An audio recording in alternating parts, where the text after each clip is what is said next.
Hello dear friends, you're most welcome at Study with PN Sharma. Dear friends, आज हमारे second ऐसे है निबंध जिसके हम देखेंगे कि कैसे हमें यूपीएससी की मेंस एग्जाम में ऐसे को लिखना चाहिए। और इसमें हम उन एसेज को लिए हैं जो यूपीएससी मेंस के ऐसे पेपर में पूछे गए थे 2018 में। तो उसमें से दो ऐसे मैंने खुद से लिखे हैं।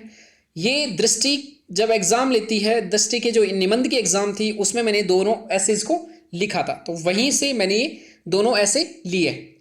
तो हम देखते हैं, मैंने ये जो ऐसे लिखा था 4 नवंबर 2018, PN Sharma, Prahlad Narayan Sharma. Signature and माध्यम कौन सा है? हिंदी। कितने घंटे में देना है हमको? 3 आवर्स और मैक्सिमम मार्क्स 250। यहाँ पर कुछ बातें लिखी हुई रहती हो, आप हमेशा याद रखना कि निबंध उसी माध्यम में लिखे जिसमें आपने लिखा, जो आपका माध्यम है। अगर आप अन्य माध्यम में लिखोगे तो आपको कोई अंक नहीं दिए जाएंगे। शब्द संख्या हमेशा जो आपके प्रश्न पत्र में दी है उतनी लिखी जानी चाहिए, और जो पृष्ठ बचे हैं उनको आप काट दोगे। That's important.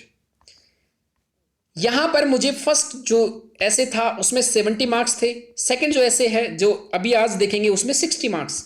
लेकिन मेरा जो एक अप्रोच था लिखने का और जो एक तरीका था उसमें मुझे थोड़ा सा लग रहा था कि 60 मार्क्स से थोड़े ज़्यादा होने चाहिए थे, क्योंकि जो हमने फर्स्ट ऐसे देखा था उससे कहीं बेहतर एक ऐसे कौन सा था, सेकंड वाला, जिसमें 60 मार्क्स मिले। क्योंकि ये थोड़ा सा विषय जो था उसमें सोचने वाला तरीका ज़्यादा सोचने वाला था, और ज़्यादा इसमें कुछ अलग चीज़ें हम यूज कर सकते थे। लेकिन कहाँ कहाँ कमजोरियाँ रही वो भी हम देखेंगे अपने अनुसार। तो आउट ऑफ 250 कितने मार्क्स आए? 130। जो दृष्टि है उसका जो कॉपी चेक करने का जो तरीका है, थोड़ी टाइट मार्किंग करते हैं। तो हो सकता है आपके, अगर आप किसी भी कोचिंग इंस्टीट्यूट में कोई भी एग्जाम दो तो हो सकता है कि आपकी +10 या +15, यूपीएससी थोड़ा लिबरल मार्किंग भी करता है, तो हम वो भी देखेंगे। तो हमारा ये यूपीएससी 2018 का हमारा जो फर्स्ट सेक्शन था उसमें हमने जो टॉपिक नंबर फर्स्ट था उस पर हमने डिस्कशन कर लिया है, जलवायु परिवर्तन के प्रति सुनम्य भारत हेतु वैकल्पिक तकनीकें। इसके ऊपर हमने निबंध लिखा जिसमें हमने 70 मार्क्स था। सेकंड हम जो निबंध है वो सेक्शन बी में हम कौन सा लिख रहे हैं? रूढ़िगत नैतिकता आधुनिक जीवन का मार्गदर्शक नहीं हो सकती। तो रूढ़िगत नैतिकता क्या होती है इसके बारे में पहले हम देखेंगे। आधुनिक जीवन क्या होता है, इसके कौन कौन से मूल्य हैं, और क्या मार्गदर्शक क्यों नहीं हो सकती। तो ये मैंने इसमें से सेलेक्ट किया है टॉपिक, इसके ऊपर मैंने आंसर लिखा। तो यहां से मैंने जो आंसर लिखा, तो यह टॉपिक हम पहले डाल देते हैं कि क्या होता है रूढ़िगत नैतिकता आधुनिक जीवन का मार्गदर्शक नहीं हो सकती। अब हम चलते हैं जो मैंने निबंध में किया। हमेशा हमको लगभग 15 to 20 मिनट्स, जो हमको लगभग जो निबंध रहता है उसमें हमें मिलता है टाइम, उसमें से हमें लगभग 15 से 20 मिनट हमें आउटलाइन बनानी चाहिए पहले निबंध की, कि किस आधार पर हम लिखेंगे। तो यहाँ पर सबसे प्रमुख जो थी वो थी मैंने देखा कि ये पूरा जो निबंध है उसको तोड़ें। रूढ़िगत नैतिकता आधुनिक जीवन और मार्गदर्शक नहीं हो सकती, क्यों नहीं? तो रूढ़िगत नैतिकता क्या होती है? ऐसी प्रथा जो प्राचीन काल से चली आ रही है, जैसे सती प्रथा, दहेज प्रथा, विधवा बालिका शिक्षा को बढ़ावा ना देना, महिला संपत्ति के अधिकारों का मामला, प्रदा प्रथा, ट्रिपल तलाक, यहाँ मैंने करंट से जोड़ा, धार्मिक शिक्षाओं पर बल ज़्यादातर देते हैं कई धर्म। उसके बाद कथने वाली प्रथा दाऊदी बोहरा कम्युनिटी में, ये भी देखो हाल ही में ये न्यूज भी आई थी, और ये इंपॉर्टेंट, सूडान ने इसको समाप्त कर दिया, तो मैंने उसी टाइम इसको इंक्लूड कर दिया था। कर्मकांड, पुरोहितवाद, जाति प्रथा हिंदू धर्म में, इन सभी को इंक्लूड कर दिया। अब यहां पर क्या था कि आधुनिक जीवन, समानता, न्याय, स्वतंत्रता, बंधुत्व, वैज्ञानिक दृष्टिकोण, लोकतंत्र, महिला सम्मान, ये सभी क्या थे? आधुनिक जीवन के मूल्य। तो इनमें और इनमें क्या अंतर है? क्या ये मार्गदर्शक कर रहे हैं? तो सीधा से यही एक दिमाग में कंक्लूजन आ जाएगा, मार्गदर्शक नहीं तो कैसे? कुछ मामलों में यह मार्गदर्शक हो सकती है, सभी मामलों में नहीं। एस्किमो, मृत्यु जल्दी कर लेते हैं अपने आप को, यूथेनेसिया, अतर्कवादी कार्य, बहुविवाह, बलि प्रथा, ये सभी मामले भी हैं।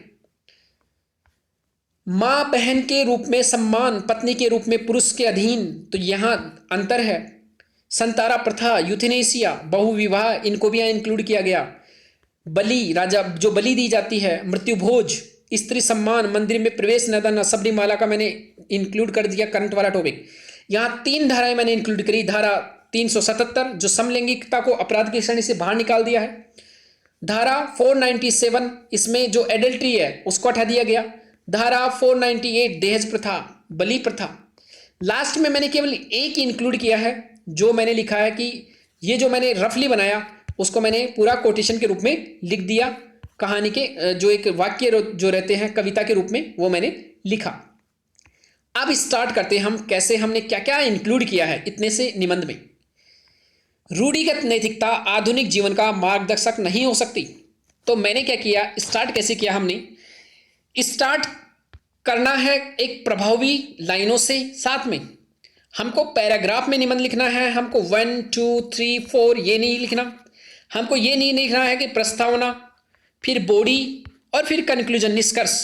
ये सभी हमको हेडिंग डालकर नहीं लिखना है निबंध में, किसी भी हालत में नहीं। निबंध लगातार लिखा जाता है, पैराग्राफ में लिखा जाता है। एक पैराग्राफ जब आप एंड कर रहे हो तो दूसरा पैराग्राफ आपको जो पैराग्राफ फर्स्ट था उससे लिंक होना चाहिए। तो एग्जामिनर की क्यूरियोसिटी हमेशा रहनी चाहिए कि इस पैराग्राफ को समाप्त होते ही ऐसा लगना चाहिए कि यार अभी ये समाप्त नहीं हुआ, दूसरे पैराग्राफ में बच्चा क्या कहना चाह रहा है। तो उसकी जो पढ़ने की जो वो एक क्षमता है, साथ में पढ़ने की जो ललक है, वो बढ़ती जानी चाहिए पूरी निबंध तक। और लास्ट तक जब तक ना पहुंच जाए तब तक उसका इंटरेस्ट आपके निबंध से कम ना हो, ये आपको हमेशा ध्यान रखना है। अब मैं देखूंगा कि इस निबंध में हमने कैसे सभी वो सब्जेक्ट्स को इंक्लूड किया है जो हम कर सकते थे। तो देखते हैं। ये प्राचीन काल से, मीन्स आप यहां हिस्ट्री लेकर आ रहे हो, प्राचीन काल से मीन्स मिडिवल और एंशियंट।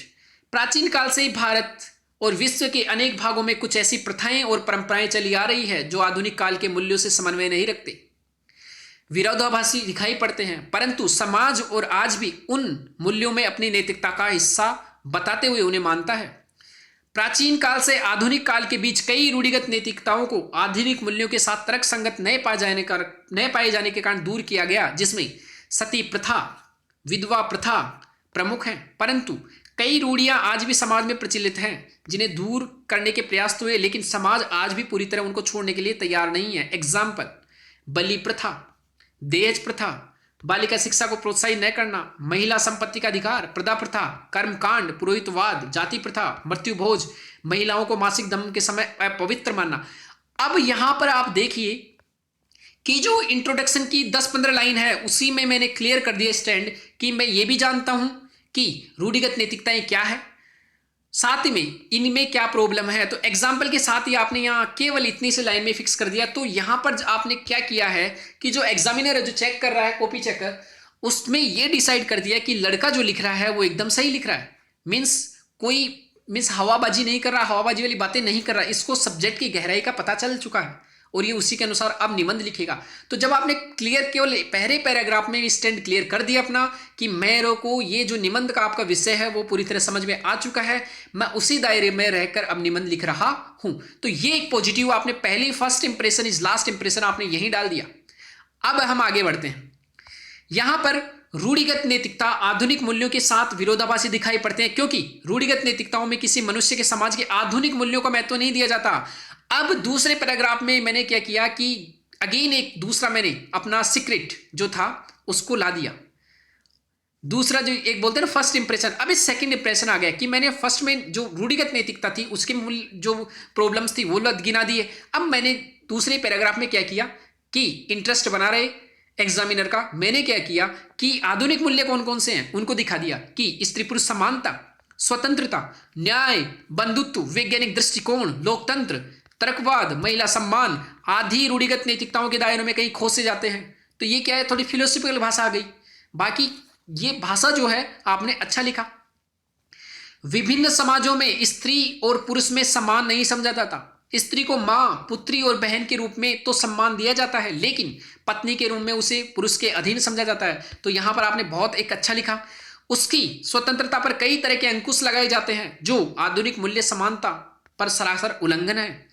समाज में बिना वैज्ञानिक दृष्टिकोण के महिलाओं को मासिक धर्म के समय अपवित्र समझा जाता है, जो कि प्राकृतिक प्रक्रिया है तथा मां बनने और प्रकृति को चलाने के लिए स्वाभाविक प्रक्रिया है। यहां पर अगेन आपने दो कंट्रोडक्शनरी मीन्स कैसे कैसे एक तरफ आप रूढ़िवादी को लेकर चल रहे हो, एक तरफ आप आधुनिकता को, दोनों में क्या प्रॉब्लम आ रही है आप बता रहे हो। समाज में दहेज प्रथा का ऐसा कुरूप चरित्र पाया जाता है जो कि वर पक्ष के सम्मान से जोड़ा जाता है, जिसके कारण दहेज प्रथा के दबाव में परिवार और समाज बेटियों को जन्म से पहले ही मार दिया जाता है या फिर पूरे जीवन भर उनको भार के रूप में पालता है, ताना देते रहते हैं तथा उनके साथ समानता का व्यवहार नहीं किया जाता। महिलाओं को संपत्ति के अधिकार से वंचित किया जाता है या फिर उसे प्रभावी रूप से लागू नहीं किया जाता, जिससे वह हमेशा पुरुष के अधीन रहती है। इस कारण पुरुष उसका शोषण करता है। That's also important. समाज में बालिका शिक्षा को अधिक महत्व नहीं दिया जाता। इसे अक्सर समाज तथा परिवार के सदस्यों द्वारा यह कहा जाता है कि लड़कियों को पढ़ाकर क्या करना है, आखिर उन्हें बाद में घर ही तो चलाना है। इस प्रकार की सोच के कारण महिलाएं रोजगार आर्थिक रूप से पिछड़ जाती है। कई समाजों में महिलाओं पर पर्दा प्रथा, चार दीवारी की प्रथाओं का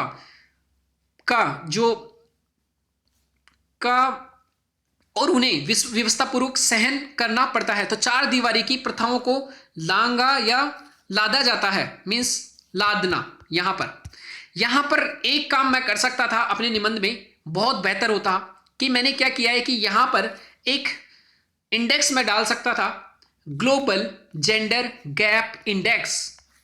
यहां पर इंडेक्स के आधार पर हम बता सकते थे कि ग्लोबल जेंडर गैप इंडेक्स में महिलाओं को रोजगार में, आर्थिक रूप से, राजनीतिक रूप से, एजुकेशन के रूप से और स्वास्थ्य के रूप से कितना पिछड़ापन है। तो यहां पर एक अगर इंडेक्स डालकर हम काम करते तो शायद हो सकता था 2 मार्क्स या 3 मार्क्स और बढ़ते, क्योंकि आपने इंडेक्स के आधार पर काम किया है। कई समाजों में मृत्युभोज, कर्मकांड, जाति प्रथा का बोलबाला है जो सामाजिक गतिशीलता के लिए नुकसानदायक है। जाति प्रथा के कारण एक समुदाय का व्यक्ति किसी दूसरे समुदाय का शोषक बन जाता है, जो आधुनिक मूल्य स्वतंत्रता और समानता का विरोधाभासी है। अगर मैं यहां पर स्वतंत्रता और समानता हमारे संविधान की मूलभूत विशेषताएं हैं, इसको भी मैं लिख देता आर्टिकल 14। यहां पर स्वतंत्रता अगर प्रस्तावना, तो ये बेहतर और यहां पर हो जाता। यहां पर मैं लिख देता कि जो हमारे संविधान की मूल भावना के विरुद्ध है, तो ये थोड़ा सा और 4 चांद लग जाते। बट आगे देखेंगे, मैंने लिखे हुए हैं। हिंदू समाज में 4 वर्ण व्यवस्था है जो आज भी जाति प्रथा के रूप में जन्म के आधार पर चली आ रही है। नीची जाति के लोगों को अमानवीय कार्य जैसे मैला ढोना, पशु खाल उतारना, गंदगी साफ करने जैसे कार्य करने पड़ते हैं। छुआछूत का सामना करना पड़ता है। स्वामी विवेकानंद ने इस समस्या के लिए कहा कि हम मनुष्य से ही घृणा करते हैं, उसके छूने मात्र से अपवित्र हो जाते हैं। क्या हमारा ईश्वर किसी की त्वचा में विद्यमान है या विराजमान है? तो ये जो लाइन है ये कहीं बेहतर है। ये क्यूरियोसिटी जगा रही है कि इसको विवेकानंद के बारे में भी पता है। That's good. कई समाज में धर्म के नाम पर, प्रथा के नाम पर बलि दी जाती है, कुर्बानी दी जाती है, जो किसी जीव के जीने के अधिकार को समाप्त कर देती है। मीन्स ये, और यहां एक और काम कर सकते थे कि ये हमारे संविधान की मूल भावना और हमारे संविधान का जो बेसिक स्ट्रक्चर है आर्टिकल 21, उसका कहीं विरोधाभासी प्रकट होता है, जो आधुनिक जीवन को बढ़ावा देता है। समाज में कई बालिका भ्रूणहत्या जैसा घिनौना अपराध करते हैं और उनके प्राकृतिक जन्म की प्रक्रिया को नकारता है। यह आधुनिक मूल्य, न्याय और सम्मान की विरोधाभासी है। कई समाजों में यूथेनेसिया की परंपरा प्रचलित है, जैसे धर्म के साथ जोड़ा जाता है। जैसे जो जैन है, जैसे जैन धर्म में संतारा प्रथा, ये प्रथाएं जीवन के एक अवस्था के बाद तो जायज है। मीन्स अगर आप बुढ़ापा पा लियो तो ठीक है, परंतु अब हम किसी धर्म को नकार भी नहीं रहे एक पर्टिकुलर एज के बाद। परंतु बाल्यावस्था में 10 साल का बच्चा अगर ये कर रहा है, जिसको पता ही नहीं जीवन के बारे में, परंतु बाल्यावस्था में किसी द्वारा इसको स्वीकार करना वैज्ञानिक दृष्टिकोण से सही नहीं है। तो आपने इसको नकारा नहीं है, बट आपने शुरुआती अवस्था में इसको नकारा है। कुछ मामलों में रूढ़िगत नैतिकता को आधुनिक मूल्यों के ऊपर जायज ठहराया जा सकता है। अब मैंने पहले ही नहीं लिखा, मैंने काफी कुछ, क्योंकि यहां पर इंपॉर्टेंट क्या है कि रूढ़िगत नैतिकता कहीं ज्यादा खराब है, लेकिन अब रूढ़िगत नैतिकता पूरी तरह खराब नहीं है। इसलिए अब लास्ट में जाते जाते मैंने 2-4 लाइन इसके बारे में लिखा कि कहीं जगह, कुछ जगह रूढ़िगत नैतिकता पॉजिटिव भी है। तो ये बहुत मायने रखता है यूपीएससी के एग्जाम में कि आपकी थिंकिंग क्या है। क्या आप पूरी तरह नेगेटिव हो? क्या आपको पूरी तरह वर्ल्ड के बारे में पता ही नहीं है? ये जो यूपीएससी का निबंध है वो आपकी पर्सनैलिटी का एग्जाम है। हम सोचते हैं कि निबंध लिख दे के कभी भी लिख देंगे, लेकिन नहीं। आपकी सोच, आपकी क्षमता, आपका नॉलेज, आपका वर्ल्ड के बारे में नॉलेज, आपका इंडिया के बारे में नॉलेज कितना है, इंडिया की सोसाइटी के बारे में नॉलेज कितना है, और आपका पर्सनली व्यूज क्या है किसी बात को लेकर, किसी पर्टिकुलर सब्जेक्ट को लेकर। क्या आप एक यूपीएससी लायक हो? क्या आपको जब यूपीएससी के जो अधिकार दे दिए जाएंगे, क्या आप उन अधिकारों के बारे में जानते हो? क्या आप समाज की रूढ़िगत सही नैतिकता को जानते हो? क्या आप आधुनिक मूल्य को जानते हो? उन आधुनिक मूल्यों को क्या आप बढ़ावा दोगे जब आईएएस बन जाओगे, या यूपीएससी के द्वारा आप कोई भी सर्विस में जाओगे तो क्या आप उनको बढ़ावा दोगे? ये थिंकिंग आप में से अगर पहले से ही डेवलप हो गई तो आप एग्जामिनर जो रहेगा उसको लगेगा कि यही एक अच्छा बंदा है, और उसको कैसे लेके आए, एग्जामिनर कैसे आपको आगे बढ़ाएगा, कैसे सेलेक्ट करेगा, आपको नंबर ज्यादा देगा दूसरों से कहीं। जब उसको लगेगा कि you are better candidate than others, तो उसके पास एक ही मेथड है कि वो आपको कैसे आगे करे।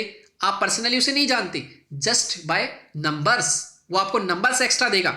तो माय डियर फ्रेंड्स, यहां पर जो इन्होंने जब निबंध में मेरा कॉपी चेक किया दृष्टि में, तो उन्होंने कहा कि संक्षेप में यह भी स्पष्ट करने का प्रयास करे कि आधुनिक जीवन के जो आदर्श स्पष्ट होने चाहिए। मीन्स यहां पर इन्होंने क्या लिखा है कि संक्षेप में यह भी स्पष्ट करने का प्रयास करे कि आधुनिक जीवन का आदर्श स्वरूप क्या होना चाहिए। मीन्स आधुनिक जीवन कैसा होना चाहिए, तो मैंने जस्ट लिखा है वैसे, लेकिन पूरी तरह नहीं लिखा है कि आधुनिक जीवन में कौन कौन से मूल्य होने चाहिए।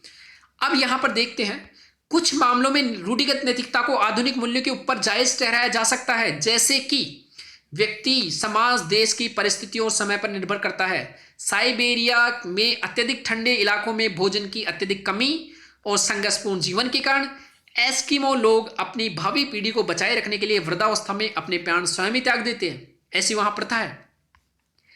अरब देशों में अन्य रेगिस्तानी इलाकों में शरीर पर पूरे कपड़े तथा पर्दा प्रथा का जायज ठहरा सकते हैं, जिससे कि धूल भरी आंधियों से स्वयं को बचाया जा सके।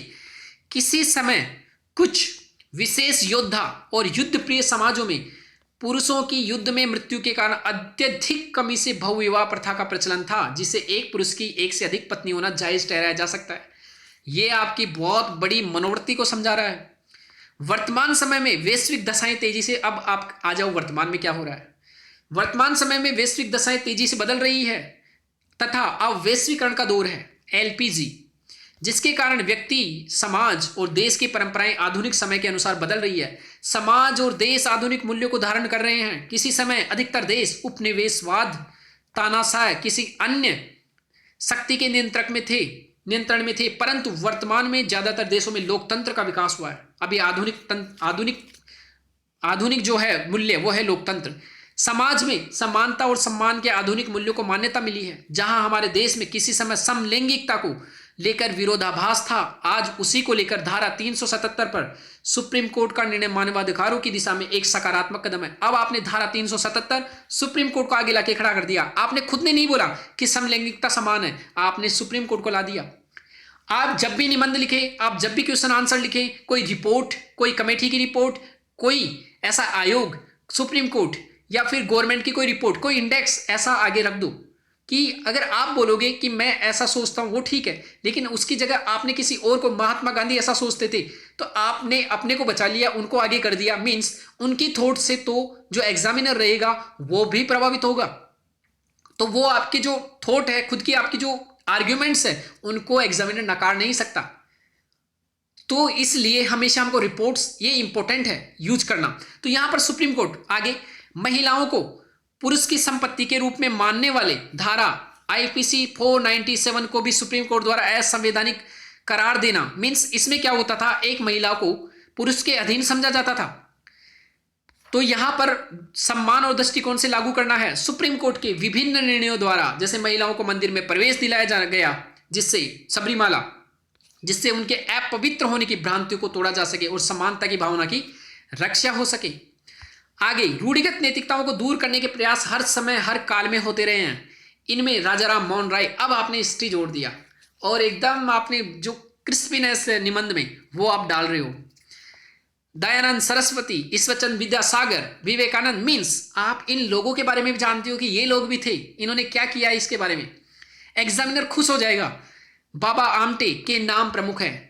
इसके लिए कई समाज और आंदोलन हुए, जिनमें ब्रह्म समाज, आर्य समाज, अलीगढ़ आंदोलन, रामकृष्ण मिशन प्रमुख हैं। इसके द्वारा बालिका शिक्षा, विधवा पुनर्विवाह को बढ़ावा दिया गया। 1929 में सती प्रथा को कानून के द्वारा रोका गया। 1956 में विधवा पुनर्विवाह कानून को बनाया गया। समाज सुधारकों द्वारा कर्मकांड, जाति प्रथा, सती प्रथा, विधवा प्रथा आदि का विरोध किया गया। ज्योतिबा फुले द्वारा बालिका शिक्षा को बढ़ावा देने के लिए बालिका विद्यालय खोले गए। आजादी के बाद संविधान निर्माताओं ने भी, अब आप कंक्लूजन की तरफ बढ़ रहे हो धीरे धीरे कि क्या हो रहा है। आजादी के बाद संविधान निर्माताओं ने भी इन समस्याओं को समझा और भारत को आधुनिक मूल्यों पर आधारित आधुनिक प्रगतिशील भारत बनाने पर जोर दिया। संविधान में स्त्री पुरुष समानता के लिए आर्टिकल 14, 15, 16 का समावेशन किया गया। आर्टिकल 21 में व्यक्तिगत जीवन की स्वतंत्रता प्रदान की गई। डीपीएसपी के आर्टिकल 39 में स्त्री पुरुष को समान वेतन का प्रावधान किया गया। आर्टिकल 17 में समाज द्वारा छुआछूत को दंडनीय अपराध घोषित किया गया। इन सभी को पढ़कर एग्जामिनर बिल्कुल खुश हो जाएगा कि बच्चे को संविधान की मूल भावनाएं भी पता है।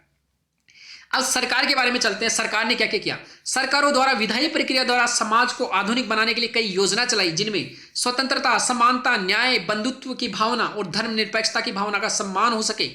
बालिका शिक्षा के लिए कस्तूरबा आवास विद्यालय, बेटी बचाओ बेटी पढ़ाओ, उज्ज्वला योजना द्वारा स्त्री सम्मान, उजाला योजना के द्वारा तस्करी पर रोक लगाना। मिस उजाला योजना अलग है, उज्ज्वला योजना अलग है। उजाला योजना में जितना भी ह्यूमन ट्रैफिकिज्म होता है, जो खरीद फरोख्त होती है बच्चों की, स्त्रियों की, लड़कियों की, उसको रोक लगाने के लिए। वन स्टॉप सेंटर खोलना, जहां पर कोई भी अपराध हुआ है किसी स्त्री के साथ तो रुक सके, सकारात्मक कदम है। छुआछूत और वंचितों और दलितों की रक्षा के लिए, न्याय के लिए SC/ST एट्रोसिटीज एक्ट बनाया गया।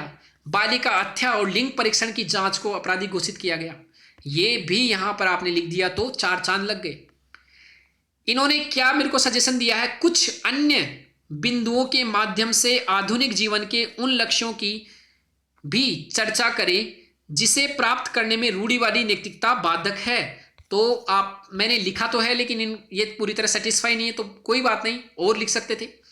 अब मैंने जैसे ये निष्कर्ष लिखा है, ऐसे नहीं लिखना आपको, केवल एक पैराग्राफ में लिखना है। निष्कर्ष देखते हैं क्या लिखा है। किसी समाज के 2 तरह के मूल्य होते हैं, एक उसके बाहरी और सामान्य मूल्य, दूसरे उसके आंतरिक कोर वैल्यूज।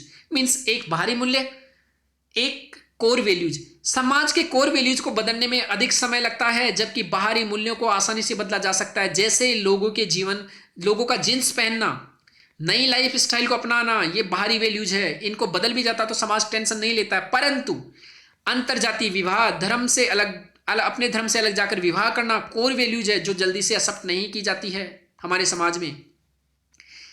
सामाजिक स्तर पर, देश के स्तर पर इन वैल्यूज को प्रोत्साहन के साथ साथ सुरक्षा और कानूनी रूप से बदलने की समस्त नीति होनी चाहिए। भारत में आधुनिक मूल्यों के विकास के लिए न्यायपालिका, विधायिका महत्वपूर्ण योगदान, इन दोनों का महत्वपूर्ण योगदान रहा है। समाज में अंतरजातीय विवाह, अलग अलग धर्मों में विवाह को बढ़ावा देकर छुआछूत को दूर कर सकते हैं, समानता के मूल्यों को सुदृढ़ कर सकते हैं तथा धर्मनिरपेक्षता, सामाजिक आर्थिक सौहार्द को बढ़ावा दिया जा सकता है।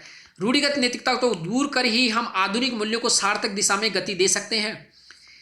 इसके लिए समाज और देश दोनों को सामूहिक भागीदारी से आगे बढ़ने की जरूरत है। स्वामी विवेकानंद ने कहा है कि जो समाज आधुनिक मूल्यों को नहीं अपनाता है तथा रूढ़ियों में लेकर चलता है, वह वैश्विक प्रतिस्पर्धा विकास में पीछे रह जाता है, जिससे देश के नागरिकों का पूर्ण कल्याण सुनिश्चित करना कठिन है।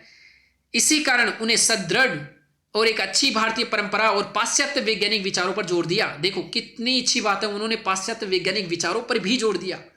और आपको पता होना चाहिए, विवेकानंद साहब जी थे, उन्होंने भारत के जो आध्यात्मिक मूल्य और जो पश्चिम की जो पाश्चात्य जो संस्कृति थी, वैज्ञानिक दृष्टिकोण, उन दोनों का वकालत की थी कि दोनों का अगर मिला दिया जाए तो एक मनुष्य है उसका क्या होगा, पूरी तरह क्या होगा, डेवलपमेंट। तो ये बहुत इंपॉर्टेंट है।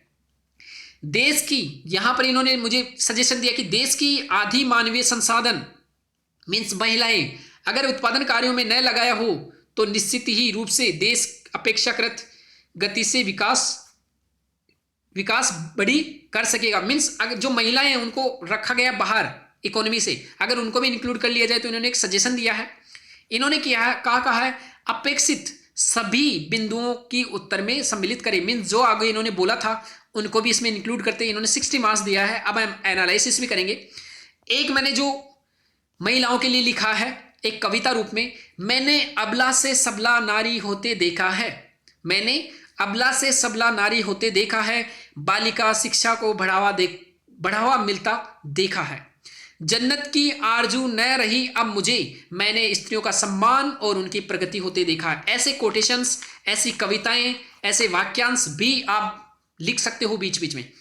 अगर हम इस निबंध में क्या करते, अब यहां पर देखिए, अगर इस निबंध में गांधी जी कोई एक रूसो, प्लेटो या कोई 2 बाहर के जो भी कवि हैं या फिर बाहर के जिन्होंने बढ़िया जो भी जिन्होंने बोला है कुछ अच्छे से, गांधी जी इन 2 3 4 लोगों की थॉट्स को अगर और इंक्लूड कर देते इस निबंध में तो कम से कम हमारे 2 से 4 या 5 नंबर और मानकर चलो 5 नंबर और बढ़ जाते। साथ में अगर जिस प्रकार से मैंने ये लिखा है लास्ट में, अगर मैं 2 3 बीच में और इंक्लूड कर देता, एक मैं शुरुआत में ही करता निबंध से स्टार्ट करने से पहले ऐसी कोई लाइन, दूसरी एक मैं प्रस्तावना जो थी उसके खत्म होने के बाद करता, एक मैं जो कंक्लूजन है उसकी स्टार्टिंग से पहले करता, एक बॉडी में कर देता, ऐसे 4 और इंक्लूड करता तो लगभग 2 2 मार्क्स भी इनके माने या 1.5 मार्क्स में माने तो 6 से 7 मार्क्स और बढ़ते, मीन्स टोटल लगभग 15 मार्क्स हमारे और बढ़ जाते। तो हमारे मार्क्स कितने हो जाते 75। और हमारा 75 लास्ट के जो ऐसे था उसमें हमारे 70 मार्क्स थे, हमने 10 मार्क्स का और बताया था कि उसमें क्या क्या और इंक्लूड कर सकते थे। ऐसा करके हम मार्क्स कितना ला सकते थे, मोर देन प्लस 165। तो ये जो कमजोरियां थी इनको भी हम निबंध में कंप्लीट कंपनसेट करने के साथ इनको ओवरकम कर सकते हैं। तो इनको सभी को इंक्लूड कर हम मार्क्स और अपना बढ़ा सकते हैं। तो माय डियर फ्रेंड्स, ये सभी तरीके हैं एक निबंध लिखने का जिनको आप इंक्लूड करना।